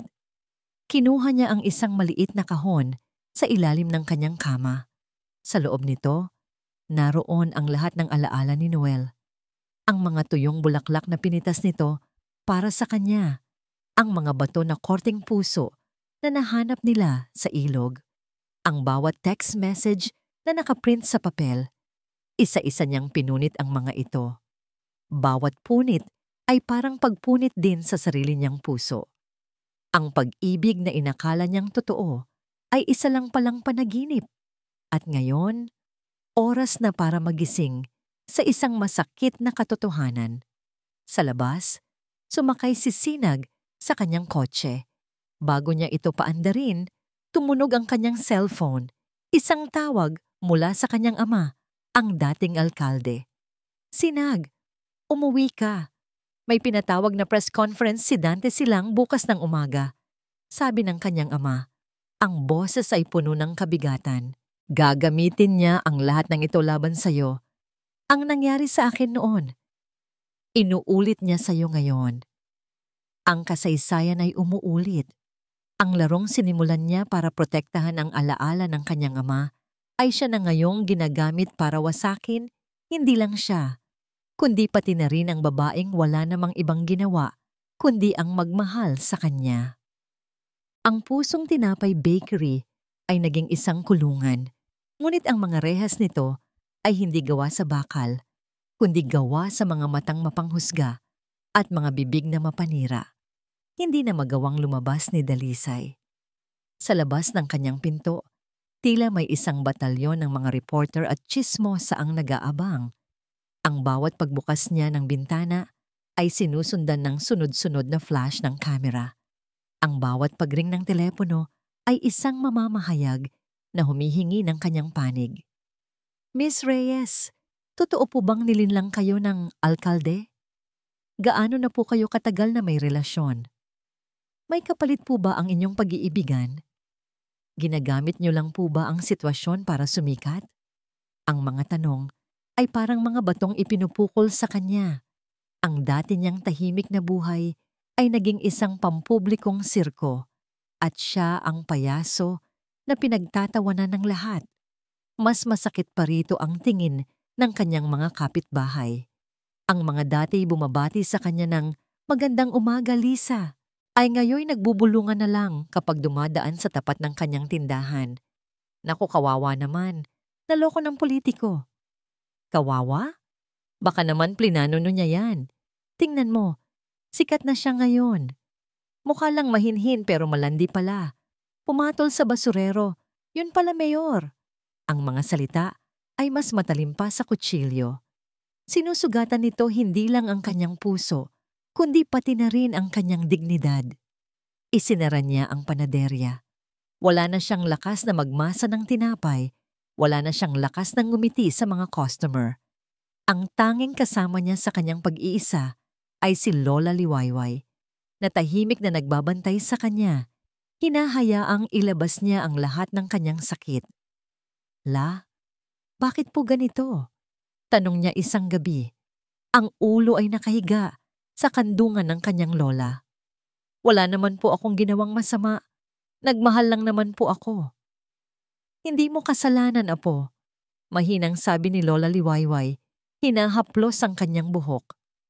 Ang mundo ng mga makapangyarihan ay marumi at nadawit ka lang sa kanilang laro. Isang hapon, habang abala ang mga reporter sa labas, isang pamilyar na itim na kotse ang huminto sa likod bahay. Kumatok ito sa kanilang pinto sa likod. Si Konsehal Dante Silang. "Pasensya na sa abala, Miss Dalisay," sabi nito. Ang mukha ay nagpapakita ng pekeng pag-aalala. "Nabalitaan ko ang nangyayari sa'yo. Hindi ako makapapayag na isang inosenteng tulad mo ang masira dahil sa kalokohan ng iba. Pinapasok siya ni Lola Liwayway, ngunit ang mga mata ng matanda ay puno ng pagdududa. Umupo si Konsehal Silang sa kanilang maliit na sala. Inilibot niya ang kanyang paningin, tila sinusuri ang kanilang kahirapan. Nakakaawa ang sinapit mo, Dalisay, sabi niya. Si Mayor Agustin ay isang manloloko. Ginamit kanya para sa kanyang political agenda para magmukha siyang malapit sa masa. At ngayong nabunyag na siya, hahayaan ka na lang niyang masira. Hindi umimik si Dalisay. Ang bawat salita ni Silang ay nagpapatibay lang sa sakit na nararamdaman niya. Pero nandito ako para tumulong. Patuloy ng konsehal. Inilapag ang isang mamahaling leather briefcase sa mesa. Binuksan niya ito. Sa loob ay may mga dokumento. Nakahanda akong bayaran ang lahat ng pagkakautang ninyo. Bibigyan kita ng bagong panaderya sa isang mas magandang lokasyon, malayo sa iskandalong ito. Bibigyan kita ng bagong simula. Napatingin si Dalisay sa kanya. Ang alok ay napakaganda para maging totoo. Bakit niyo po ito ginagawa? Dahil naniniwala ako sa hustisya? Sagot ni Silang, ang boses ay puno ng kombiksyon. At para makamit ang hustisya, kailangan nating panagutin si Mayor Agustin. Inilabas niya ang isang dokumento at isang ballpen. Ito ay isang sinumpaang salaysay. Naisasalaysay dito ang lahat ng panlolokong ginawa sa iyo ni Sinag Agustin. Kailangan ko lang ng pirma mo. Pagkatapos, ako na ang bahala sa lahat. Magpa-file tayo ng kaso laban sa kanya. At sa isang iglap, matatapos ang lahat ng problema mo. Tinitigan ni Dalisay ang papel. Sa isang pirma lang, mawawala ang kanyang utang. Mawawala ang mga reporter. Magkakaroon siya ng bagong buhay. Sa isang pirma lang, makakaganti siya sa lalaking sumira sa kanya. Tila ito ang pinakamadaling solusyon. Apo, pag-isipan mong mabuti. Babala ni Lola Liwayway mula sa gilid. Ngunit ang isip ni Dalisay ay pagod na. Ang puso niya ay wasak na. Wala na siyang makitang ibang daan palabas sa madilim na kulungang ito. Gusto na lang niyang matapos ang lahat. Kinuha niya ang ballpen. Ang bigat nito sa kanyang nanginginig na kamay ay parang bigat ng buong mundo. Ngumiti si Konsehal Silang, isang ngiting malamig at puno ng tagumpay. Magaling na desisyon ni Dalisay, para ito sa kapakanan mo. Itinutok niya ang dulo ng ballpen sa papel, sa linya sa ibabaw ng kanyang pangalan. Ang itim na tinta ay isang tuldok na lang ang layo mula sa pagbabago ng kanyang kapalaran at sa tuluyang pagsira sa buhay ni Sinag Agustin. Huminto ang kanyang paghinga. Ito na ba talaga ang tamang gawin? Ang pagganti ba ang maghihilom sa kanyang mga sugat? O magbubukas lang ito ng mas malalim na sugat na hindi na kailanman gagaling pa? Nakatitig siya sa papel. Ang kanyang isip ay isang malaking digmaan sa pagitan ng galit at ng kaunting piraso ng pagmamahal na natitira pa para sa lalaking kilala niya bilang si Noel. Ang City Hall ay naging isang hawla. Ang bawat pasilyo ay puno ng mga bumubulong na staff. Ang bawat pagbukas ng pinto ng kanyang opisina ay isang miyembro ng partido na nagbibigay ng payo o banta. Mayor, kailangan mong mag-public apology. Itanggi mo ang lahat. Sabihin mong biktima ka lang din. Ang pinakamaganda, mag-leave of absence ka muna hanggang sa humupa ang issue. Ang pinakamasakit na payo ay galing sa pinuno ng kanilang partido. Sa isang saradong pagpupulong, diretsahan siyang sinabihan, Sinag, kung hindi mo aayusin ang gulong ito, sa loob ng isang linggo, mapipilitan kaming bawiin ang suporta namin sa'yo. Resign. Iyon ang tanging paraan para maisalba ang partido. Pagbabalik niya sa kanyang opisina, napaupo siya sa kanyang silya. Ang bigat ng mundo ay nasa kanyang mga balikat. Ang pangarap ng kanyang ama, ang kanyang sariling ambisyon, ang tiwala ng mga taong bumoto sa kanya. Lahat ay unti-unting nagiging abo. Tiningnan niya ang isang malaking litrato na nakasabit sa pader ng kanyang opisina. Ito ang litrato ng kanyang ama noong nanumpa ito bilang alkalde. Isang lalaking puno ng integridad at pangarap para sa lungsod. Isang lalaking sinira ng mga kasinungalingan at paninira ng mga taong tulad ni Dante Silang. Ang nangyari sa akin noon, inuulit niya sa iyo ngayon. Ang mga salita ng kanyang ama ay umalingaw-ngaw sa kanyang isipan. Hindi siya papayag. Kung babagsak man siya, babagsak siyang lumalaban. At hindi na para sa kanyang karera, kundi para sa katotohanan, para sa kanyang ama, para kay Dalisay. Tumayo si Sinag. Isang bagong determinasyon ang dumaloy sa kanyang mga ugat. Kinuha niya ang lahat ng mga papeles sa kanyang mesa na may kinalaman sa kanyang schedule, mga political appointments, at mga talumpati. Isa-isa niya itong nilagay sa paper shredder. Tapos na ang pagiging politiko. Oras na para maging tao. Tinawagan niya si David. David, i-cancel mo lahat ng appointments ko at i-archive mo lahat ng files na may kinalaman sa urban development project ni Silang. Lahat. Mula sa bidding process hanggang sa mga minutes of the meeting. May hinahanap ako. Pero sir, paano po ang utos ng partido? Nag-aalalang tanong ni David.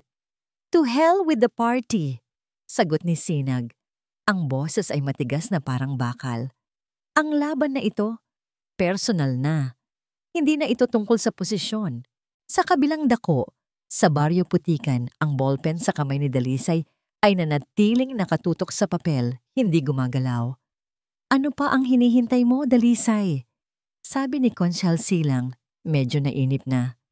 Isang pirma lang. Bakit po kayo ganito kabait sa akin, konsehal? Biglang tanong ni Dalisay. Iniaangat ang kanyang tingin mula sa papel. Hindi po tayo magkakilala. Bakit ganito kalaki ang interes ninyong tulungan ako? Natigilan si Silang. Dahil ayoko nang may nakikitang naaapi. Lalo na kung ang nangaapi ay ang kalaban ko sa politika. Pero ang hinihingi niyo po sa akin ay isakdal ang isang tao. Sabi ni Dalisay, mas malinaw na ngayon ang kanyang pag-iisip. Paano kung hindi lang siya ang may kasalanan? Huwag mo nang problemahin yun. Mabilis na sagot ni Silang. Ako na ang bahala doon. Konsehal, kayo po ang nagpanukala ng proyekto na gigiba sa aming baryo, hindi po ba? Tanong ni Lola Liwayway mula sa kanyang kinauupuan. Narinig ko sa mga balita. Kung talagang gusto ninyo kaming tulungan, bakit nyo itutuloy ang isang proyektong magpapalayas sa amin dito? Ang tanong ng matanda ay parang isang espadang tumama sa puso ng argumento ni Silang. Ang peking ng ngiti ng konsehal ay bahagyang natibag. Bahagi iyon ng progreso, palusot nito. May relocation naman. Kung ganoon, sabi ni Dalisay, dahan-dahang ibinababa ang ballpen. Kung ang pagtulong nyo sa akin ay may kapalit na pagsira sa buhay ng mga kapitbahay ko at pagsira sa buhay ng ibang tao, kahit pa nagkasala siya sa akin.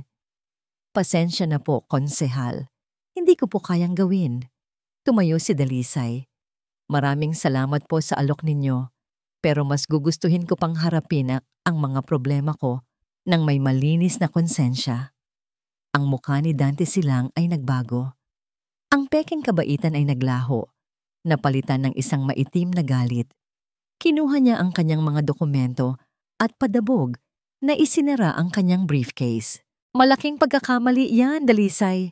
Sabi niya, ang boses ay puno ng pagbabanta. Sinasayang mo ang tanging pagkakataon mo. Magdudusa ka sa desisyon mong ito.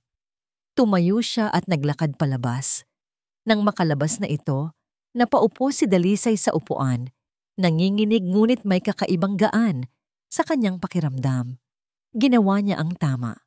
Gabi na, sa City Hall, si Sinag at David ay napapaligiran ng mga kahon ng dokumento. Pagod na sila, ngunit hindi sumusuko. Sir, wala tayong makitang anumang irregularidad sa mga papeles. Malinis ang pagkakagawa ni Silang, sabi ni David Napapakamot sa ulo. Napabuntong hininga si Sinag. Malapit na siyang mawala ng pag-asa nang biglang may kumatok sa pinto ng kanyang opisina. Isang janitor. Mayor, pasensya na po sa abala. May nag-iwan po nito sa front desk para sa inyo. Wala pong pangalan, sabi ng janitor. Iniaabot ang isang simpleng brown envelope. Nagtatakang kinuha ito ni Sinag. Nang buksan niya, isang maliit na USB flash drive ang laman. Isinaksak niya ito sa kanyang laptop. Isang audio file. Pinindot niya ang play. Ang narinig niya ay isang pag-uusap. Boses ni Consul Silang at ng isa pang lalaki. Silang, siguraduhin mong hindi ka papalpak. Kailangang mapirmahan ni Dalisay Reyes ang affidavit na yan. Lalaki, paano kung ayaw, konsehal? Silang, kung ayaw, daanin sa takot. Yung utang ng pamilya niya, gamitin mo. Sabihin mong ipapakulong ko siya. Gawin mo ang lahat. Kailangan kong makuha ang tiwala ng babaeng yan para tuluyan nating mapabagsak si Agustin. Lalaki. Masusunod po, konsehal. Ako na ang bahala sa paniningil. Natigilan si Sinag. Ang kausap ni Silang. Ang lalaking naniningil ng utang kay Dalisay. Konektado ang lahat. Si Silang ang nasa likod ng pagpapahirap kay Dalisay bago pa man magsimula ang eskandalo. Ginagamit niya ang utang para manipulahin ito. Isang matibay na ebidensya, ngunit hindi sapat. Ito ay isang illegal na recording at maaaring hindi kilalanin sa korte. At kahit kilalanin pa, salita lang ito, laban sa salita. Kailangan niya ng isang testigo. Isang taong magpapatunay na ang lahat ng ito ay totoo. Isang taong magpapatunay na si Silang ay isang demonyong nagbabalat kayo. Isa lang ang taong iyon, si Dalisay. Napatingin siya sa bintana, sa direksyon ng Baryo Putikan. Ang babaeng winasak niya ang puso. Ang babaeng niloko niya. Ang babaeng tinalikuran siya. Siya ang tanging pag-asa niya ngayon. Paano niya hihingin ang tulong nito? Paano niya muling hihingin ang tiwala ng isang taong wala na siyang karapatang kausapin pa? Ang press conference room ng City Hall ay parang isang arena. Ang mga kamera ay mga sandatang nakaumang. At ang mga reporters ay mga gutom na leon na nag-aabang sa labanan. Sa gitna ng lahat, 2 gladyador ang nakatayo. Si Mayor Sinag Agustin sa isang panig at si Konsehal Dante Silang sa kabilang panig, kasama ang kanyang abogado. Humugot ng malalim na hininga si Sinag. Ito na ang huling barahan niya. Isang sugal na nakataya ang lahat. Ang kanyang pangalan, ang kinabukasan ng lungsod, at ang tanging pag-asang maituwid ang mga pagkakamali niya kay Dalisay. Hindi niya kinausap si Dalisay. Hindi niya ito pinilit. Sa halip, ipinadala niya ang kopya ng audio recording kay Lola Liwayway kasama ang isang maikling sulat. Lola, ito po ang katotohanan. Nasa kamay na po ninyo at ni Lisa kung ano ang gagawin ninyo dito. Ano man ang mangyari, tatanggapin ko po. Ngayon, nakatayo siya sa harap ng buong mundo. Hindi alam kung darating ang kanyang tanging pag-asa. Pinatawag ko kayong lahat ngayong umaga. Simula ni Sinag, ang boses ay matatag at malinaw. Dahil may mga bagay na kailangan kong linawin. Mga bagay na kailangan kong aminin. Nagulat ang lahat. Maging si Silang ay bahagyang kumunot ang noo. Inaasahan niyang itatanggi ni Sinag ang lahat. Una sa lahat, gusto kong humingi ng paumanhin. Sabi ni Sinag, tumingin ng diretso sa isang kamera na para bang si Dalisay mismo ang kinakausap niya. Humingi ng tawad sa isang taong nadamay sa isang laban na hindi naman niya dapat pinasok kay binibining Dalisay Reyes. Isinalaysay niya ang lahat kung paano siya nagpanggap bilang si Noel, hindi para lokohin ang masa, kundi para imbestigahan ang katiwalian na sumisira sa Baryo Putikan. Inamin niya ang kanyang pagkakamali. Nagkamali ako nang itago ko ang aking pagkatao. Nagkamali ako nang hayaan kong mahulog ang loob ko sa kanya habang nagsisinungaling. Ang pagkakamaling iyon ay habang buhay kong pagsisisihan. Ngunit isang bagay ang hindi kasinungalingan, ang pagmamahal at respeto ko sa kanya. Isang palabas. Sigaw ni Konsehal Silang. Isang magaling na pag-arte mula sa isang desperadong politiko.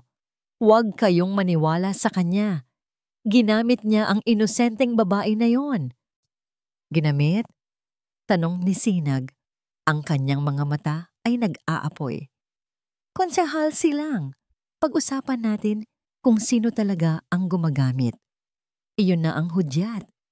Ipinatugtog ni David ang audio recording sa malalakas na speaker ng kwarto. Silang, kailangang mapirmahan ni Dalisay Reyes ang affidavit na yan. Lalaki, kung ayaw, daanin sa takot. Yung utang ng pamilya niya gamitin mo. Isang nakabibinging katahimikan ang bumalot sa silid. Ang mukha ni Dante Silang ay biglang namutla. Ang kanyang abogado ay bumubulong sa kanya, ngunit tila hindi na niya ito naririnig. Iyan, sabi ni Sinag, ay ang boses ni Konsehal Silang na inuutusan ng kanyang tauhan, ang parehong taong naniningil ng utang sa pamilya Reyes para pilitin si Dalisay na pumirma ng isang pekeng salaysay laban sa akin. Ito ba ang tinatawag mong pagtulong, Konsehal? O ito ay manipulasyon at pananamantala? Peke yan! Gawa-gawa lang yan! Sigaw ni Silang tumatayo. Saan nanggaling ang recording na yan? Illegal yan. Maaring illegal ang pagkakarecord, pero ang katotohanan ay hindi. Sagot ni Sinag. At hindi lang yan. Meron din tayong mga ebidensya ng paglilipat ng pondo mula sa proyektong urban development papunta sa mga dummy corporations na pag-aari mo. Naglabas si David ng mga dokumento at ipinamahagi sa media. Nagsimula ang kaguluhan. Ngunit alam ni Sinag na hindi pa tapos ang laban. Ang lahat ng ito ay matibay, ngunit kailangan pa rin ng isang panghuling dagok. Isang testimonya. At sa gitna ng kaguluhan, bumukas ang pinto sa likod ng press conference room. Nakatayo si Dalisay sa labas ng pinto, kasama si Lola Liwayway.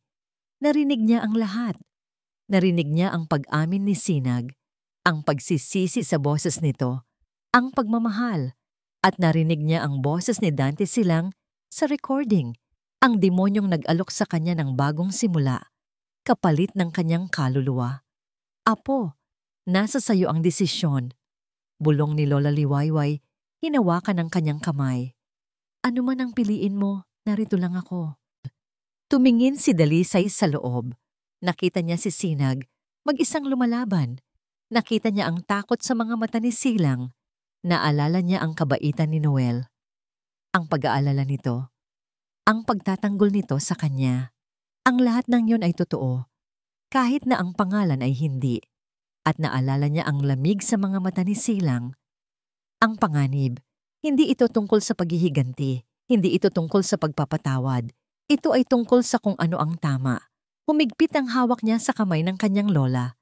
Tumango siya. Binuksan niya ang pinto at humakbang papasok. Isang pamilyar na figura ang pumasok. Lahat ng ingay ay huminto. Lahat ng kamera ay napunta sa kanya. Si Dalisay. Nakatayo siya roon. Suot ang isang simpleng puting bestida. Ang buhok ay nakapusod. Walang bakas ng pagiging biktima sa kanyang mukha. Sa halip, mayroon itong determinasyon at lakas na hindi pa nakikita ni Sinag dati. Naglakad siya papunta sa harap, hindi tumitingin sa kanya o kay Silang. Dumiretso siya sa mikropono na nasa gitna. Miss Reyes, sigaw ng isang reporter. Ano po ang masasabi ninyo sa mga revelasyon ngayon? Mayroon po ba kayong relasyon kay Mayor? Tanong ng isa pa. Sino po ang nagsasabi ng totoo? Tumingin si Dalisay sa mga reporter, pagkatapos ay sa mga kamera. Huminga siya ng malalim. At nang magsalita siya, ang kanyang boses ay kalmado, ngunit may bigat na kayang patahimikin ang buong silid. Ang pangalan ko po ay Dalisay Reyes, simula niya. At totoo po, nilinlang ako ni Mayor Sinag Agustin. Tinago niya po sa akin ang kanyang tunay na pagkatao. Napapikit si Sinag. Ang bawat salita ay parang isang suntok, ngunit hinayaan niya itong magpatuloy. Karapatan niya itong sabihin ang lahat. Si Dante Silang naman ay nagsimulang ngumisi. Ito na ang hinihintay niya. Ang panlolokong yon ay nagdulot sa akin ng sakit na hindi ko pa naramdaman sa buong buhay ko. Patuloy ni Dalisay. Tumingin ito sa kanya saglit at nakita ni Sinag ang bakas ng sakit sa mga mata nito.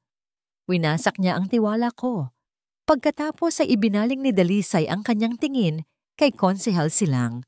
Ang lamig sa kanyang mga mata ay nagpatindig ng balahibo ni Sinag. Ngunit may mas malaki pa pong kasinungalingan na nangyari dito, sabi ni Dalisay. At iyon po ay ang kasinungalingan na si Konsehal Dante Silang ay isang taong may malasakit sa mahihirap, na wala ang nangisi sa mukha ni Silang. Totoo po ang narinig ninyo sa recording, deklara ni Dalisay. Si Konsehal Silang mismo ang pumunta sa bahay namin. Inalok niya akong bayaran ang aming utang at bigyan ng bagong buhay. Ang tanging kapalit ay ang pirma ko sa isang affidavit na magdidiin kay Mayor Agustin ko. Sinungaling! Sigaw ni Silang. Binayaran ka niya para sabihin, yan ano? Magkano ang ibinayad sa'yo ni Agustin? Hindi natinag si Dalisay. Walang sino man ang nagbayad sa akin, konsehal. At hindi po nabibili ang katotohanan. Ang taong naniningil sa amin ng utang, na halos araw-araw ay tinatakot kami, ay ang parehong tao na palaging kasama ng inyong mga staff. Siya po ang kausap ninyo sa recording na yan. Ito ang huling pako sa kabaong ni Silang. Ang testimonya ni Dalisay ay direkta, matapang at hindi matinag. Pinagtibay nito ang lahat ng ebidensya ni Sinag. Ang mga reporter ay nagkagulo, nagsisigawan ng mga tanong kay Silang, ngunit wala na itong masabi. Napapaligiran na siya ng mga tanong na wala siyang sagot at ng isang katotohanang hindi na niya kayang takasan. Sa gitna ng kaguluhan, muling nagtama ang mga mata ni Sinag at Dalisay. Sa pagkakataong ito, walang galit sa mga mata ni Dalisay. Wala ring pagmamahal. Ang nakita ni Sinag ay isang uri ng pag-unawa. Isang pagkilala na pareho silang naging biktima sa isang masalimuot na laro. Hindi niya alam kung mapapatawad siya nito. Hindi niya alam kung may pag-asa pa para sa kanila. Ngunit sa sandaling iyon, sapat na ang makita siyang nakatayo roon, buo at matatag.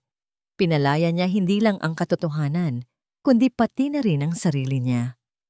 Habang sinusubukan ni Dante Silang na tumakas mula sa mga tanong ng media, ang mga pulis naman na alerto nang pinapunta ni Sinag kanina ay nagsimula ng pumasok sa silid, dala ang isang warrant of arrest, tapos na ang laban, at ang babaeng inakala niyang winasak niya ang siyang naging dahilan ng kanyang kaligtasan. Ang ingay ng press conference room ay parang isang malayong alon na lang sa pandinig ni Dalisay. Matapos niyang sabihin ang kanyang panig, tahimik siyang inalalayan ni Lola Liwayway palabas sa isang pribadong exit, malayo sa nagkakagulong mga tao. Hindi siya nakaramdam ng tagumpay, hindi rin siya nakaramdam ng galak nang makita niyang inaaresto si Konsehal Silang. Ang tanging naramdaman niya ay isang malalim na kapaguran at isang maliit na espasyo sa kanyang puso na sa wakas ay nabakante mula sa bigat ng galit. Sa mga sumunod na araw, ang lungsod ng Sansinag ay inuga ng eskandalo. Si Dante Silang ay naging sentro ng investigasyon para sa korupsyon at paninikil. Ang pangalan ni Mayor Sinag Agustin, bagamat nadungisan ng isyu ng panloloko, ay unti-unting nililinis ng katotohanang lumabas. Marami ang humanga sa kanyang tapang na ilantad ang katotohanan, kahit na nanganganib ang sarili niyang posisyon. Ang mga reporter sa labas ng Pusong Tinapay Bakery ay unti-unting nawala. Napalitan sila ng mga bagong customer, mga taong humanga sa katapangan ni Dalisay. Ang kanyang maliit na panaderya ay biglang naging simbolo ng katatagan at katapatan. Ngunit sa kabila ng lahat, may isang bagay na nanatiling hindi ayos, ang sugat sa kanyang puso. Isang linggo matapos ang press conference, nag-aalok si Dalisay ng tinapay nang may isang pamilyar na anino ang tumigil sa harap ng kanyang tindahan. Napatingala siya. Si Sinag. Hindi siya nakasuot ng barong o ng damit ni Noel. Nakasuot siya ng simpleng polo shirt at maong, isang sinag na hindi pa niya nakikita. Isang sinag na walang maskara, walang media, walang mga alalay. Siya lang. Nagkatinginan sila. Ang katahimikan sa pagitan nila ay puno ng mga salitang hindi masabi. "Pwede ba tayong mag-usap?" Tanong nito. Ang boses ay mahina at puno ng paggalang. Tumingin si Dalisay kay Lola Liwayway na nasa loob ng tindahan. Tumango ang matanda na para bang sinasabing, "Oras na." Isinara ni Dalisay ang tindahan at naglakad sila papunta sa parke sa tabi ng ilog. Ang lugar kung saan sila unang nagbahagi na ng mga pangarap. Umupo sila sa parehong bangko, ngunit ngayon, may isang malawak na espasyo sa pagitan nila. "Salamat." Unang sinabi ni Sinag, "Salamat sa pagpunta mo. Iniligtas mo ako." "Hindi kita iniligtas," sagot ni Dalisay. Ang tingin ay nasa dumadaloy na tubig ng ilog. "Iniligtas ko ang sarili ko mula sa pagiging kasangkapan ng kasamaan at sinabi ko lang ang totoo." "Alam ko," sabi ni Sinag, "at wala akong karapatang humingi ng anuman mula sa'yo.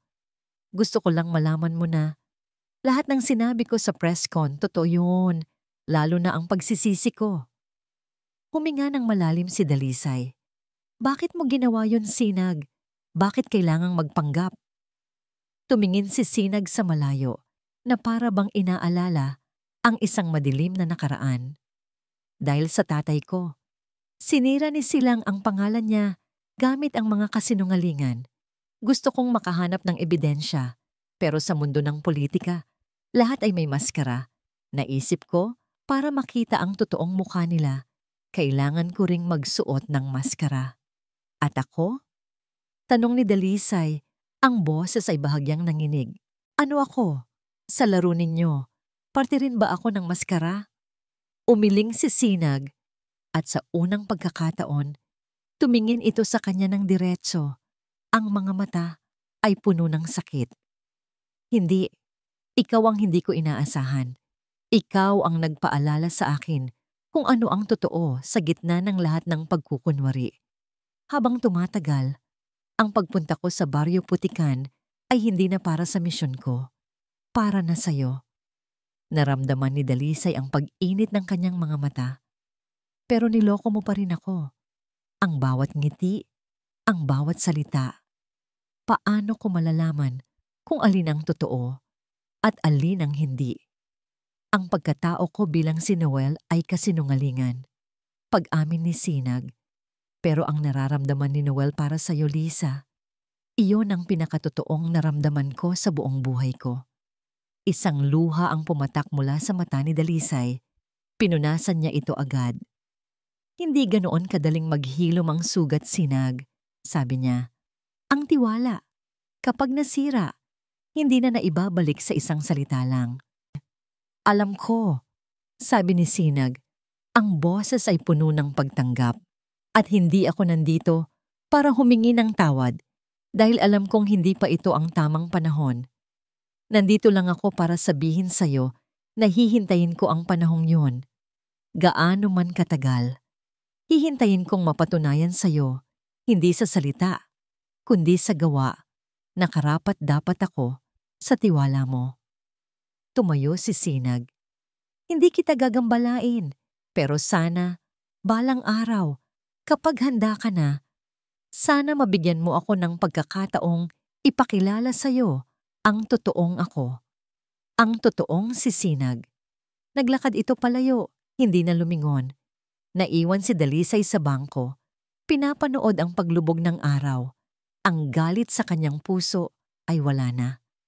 Napalitan ito ng isang komplikadong damdamin, isang halo ng sakit, pangunawa, at isang maliit na kislap ng isang bagay na matagal na niyang gustong kalimutan. Lumipas ang ilang linggo, ang lungsod ng Sansinag ay nagsimulang bumangon mula sa eskandalo. Naglabas si Mayor Agustin ng mga bagong reforma para sa transparency at accountability sa gobyerno. Ang unang proyekto niya, ang rehabilitasyon ng Baryo Putikan. Hindi para gibain, kundi para ayusin, malinis na tubig, maayos na kalsada, at suporta para sa mga maliliit na negosyo. Isang hapon, habang nagaganap ang groundbreaking ceremony para sa bagong proyekto, nagtatalumpati si Mayor Sinag Agustin sa entablado. Puno ng pag-asa ang kanyang boses at ng isang bagong sigla.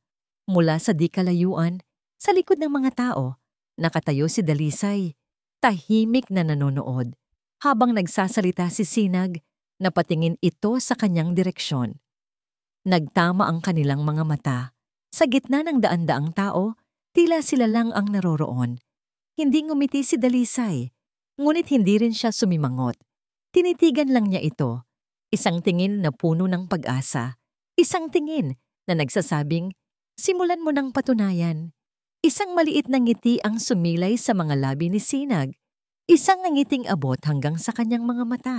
Isang ngiting totoo. Alam nilang pareho na mahaba pa ang daan. Ngunit sa unang pagkakataon, pagkatapos ng bagyo, nasilayan na nila ang simula ng isang bagong umaga. Lumipas ang 5 taon. Ang dating Baryo Putikan ay isa ng makulay at masiglang komunidad. Ang mga baku-bakong kalsada ay sementado na. Ang mga kabahayan ay may malinis na tubig. At sa sentro nito, nakatayo ang isang gusali na nagsisilbing livelihood center para sa mga residente. Ang lahat ng ito ay bunga ng walang pagod na pagsisikap ni Mayor Sinag Agustin, isang leader na natutong mamuno, hindi lang gamit ang isip, kundi pati na rin ang puso. Sa tapat ng livelihood center, nakatayo ang isang mas malaki at mas magandang pusong tinapay bakery and cafe. Hindi na lang ito isang simpleng panaderya. Isa na itong institusyon sa lungsod ng Sansinag, kilala hindi lang sa masarap na tinapay, kundi pati na rin sa mga programa nito para sa mga batang lansangan. Sa loob ng cafe, abala ang may-ari nitong si Dalisay Reyes Agustin. Ang dating simpleng dalaga ay isa ng matagumpay na negosyante at isang mapagmahal na ina. Sina, anak, dahan-dahan lang sa pagkain ng cake. Malamig niyang sabi sa isang 5 taong gulang na batang babae na may mga mata ng kanyang ama at ngiti ng kanyang ina. But mommy, it's so yummy, sagot ng bata. Puno ng chocolate icing ang bibig. Isang malakas at masayang tawa ang umalingaw-ngaw mula sa pinto. Manang-mana talaga sa daddy, mahilig sa matamis. Pumasok si Mayor Sinag Agustin. Hindi na nakasuot ng barong, kundi ng simpleng t-shirt. Sa likod niya ay may isang batang lalaki na may hawak na bola. Ang panganay nilang si Lito, na ang pangalan ay hango sa yumaong ama ni Sinag. Daddy! Sigaw ng 2 bata at tumakbo para salubungin siya. Binuhat ni Sinag si Sina habang ginugulo naman ang buhok ni Lito. Lumapit siya kay Dalisay at hinalikan ito sa labi. Isang halik na puno ng pagmamahal at kapanatagan na nabuo sa loob ng maraming taon ng pagpapatunay. Hindi naging madali ang kanilang panibagong simula. Inabot ng 1 taon si Sinag para patunayan kay Dalisay na ang kanyang pagbabago ay totoo. Hindi sa pamamagitan ng mga regalo o malalaking sorpresa, kundi sa pamamagitan ng araw-araw na katapatan. Sa pagpapakita niya na ang kanyang mga desisyon bilang alkalde ay laging para sa kapakanan ng mga tao. Sa pagpunta niya sa panaderya, hindi para manuyo, kundi para tumulong magbuhat ng sako ng harina o magpintura ng pader. Kahit na pinagtitinginan siya ng mga tao, ang tiwalang nasira ay unti-unting nabuo, hindi dahil sa paglimot sa nakaraan, kundi dahil sa pagtanggap dito at pagbuo ng isang bagong pundasyon na mas matibay. Kamusta ang araw mo, mahal? Tanong ni Dalisay. Inaabutan siya ng paborito niyang kape. Mabuti naman, sagot ni Sinag. Umupo sa isa sa mga upuan ng kafe habang kandong si Sina. Mas masarap pa rin ang kape mo kaysa sa kahit anong kape sa City Hall. Bolero, natatawang sabi ni Dalisay, ngunit ang kilig sa kanyang mga mata ay hindi maitatago. Pinanood nila ang kanilang mga anak na naglalaro sa isang sulok ng kafe. Si Lito, na responsable, at si Sina, na malikot at puno ng buhay. Sila ang buhay na simbolo ng kanilang pag-ibig, isang pag-ibig na sinubok ng kasinungalingan ngunit pinatatag ng pagpapatawad. Lumapit si Sinag kay Dalisay at niyakap ito mula sa likod habang nagpupunas ito ng mesa. Isinandal niya ang kanyang baba sa balikat nito. Naaalala mo pa ba yung unang araw na nagkita tayo? Bulong niya. Marumi ako, mabaho, at puno ng galit sa mundo. Ngumiti si Dalisay. At naaalala ko rin ang isang lalaking may mabuting puso na nagtatago sa likod ng maruming damit. Ikaw ang nakakita noon, sabi ni Sinag. Ikaw lang. Humarap si Dalisay sa kanya at hinaplos ang kanyang mukha. Dahil ang tunay na pagkatao ay hindi nakikita sa panlabas na anyo, kundi sa kung paano ka magmahal. Nagkatitigan sila at sa katahimikan na yon, ang lahat ng sakit ng nakaraan ay tila naglaho na, napalitan ng isang malalim na pasasalamat. Salamat sa pagpapatawad mo sa akin, Lisa, sabi ni Sinag. Ang boses ay puno ng emosyon. Hinawakan ni Dalisay ang kanyang kamay at pinisil ito. At salamat sa pagpapatunay na karapat-dapat ka. Sa labas, ang hapon ay unti-unting nagiging gabi. Ang mga ilaw ng lungsod ng Sansinag ay nagsimulang sumindi. Isa-isang nagbibigay liwanag sa isang bayang pinamumunuan ng katotohanan at pagmamahal. Sa loob ng Pusong Tinapay Cafe, ang isang pamilya ay magkakasama. Isang alkalde, isang panadera, at ang kanilang 2 anak. Isang pamilyang nabuo, hindi dahil sa isang perpektong simula, kundi dahil sa isang pag-ibig na piniling maging mas matatag kaysa sa pinakamatinding pagsubok. Isang pag-ibig na kasing init at kasing dalisay ng tinapay na nagmula sa isang pusong buo at nagmamahal. At dito po nagtatapos ang kwento ni Sinag at Dalisay. Isang kwentong nagpapaalala sa atin na ang pag-ibig ay hindi laging perpekto. May mga pagkakataong ito ay nasusubok ng mga pagkakamali at nasusugatan ng mga kasinungalingan. Ngunit ipinakita rin sa atin ng kanilang paglalakbay na ang tunay na pag-ibig ay may kakayahang maghilom. Na ang pundasyon ng isang matatag na relasyon ay hindi lang katotohanan, kundi pati na rin ang pagpapatawad, pag-unawa, at ang patuloy na pagsisikap na patunayang karapat-dapat ka sa puso ng taong minamahal mo. Maraming salamat po sa inyong walang sawang pagsubaybay sa kwento ng Pusong Tinapay. Sana po ay napulutan ninyo ng aral at inspirasyon ang pag-iibigan ni Sinag at Dalisay. Ano po ang masasabi ninyo sa kanilang kwento? At anong uri naman ng kwento ng pag-ibig ang gusto ninyong marinig sa susunod? Huwag po kayong mahiyang mag-iwan ng inyong mga komento sa ibaba. Maraming salamat po sa inyong walang sawang pagsubaybay. Kung nagustuhan ninyo ang kwentong ito, huwag po kayong mag-atubiling i-like, i-share ito sa inyong mga kaibigan at pamilya, at syempre, pindutin na rin po ang subscribe button para lagi kayong updated sa mga susunod pa nating kwento. I-click nyo na rin po ang notification bell para kayo ang laging unang makarinig sa aming mga bagong upload. Hanggang sa muli, paalam Love Kilig TV.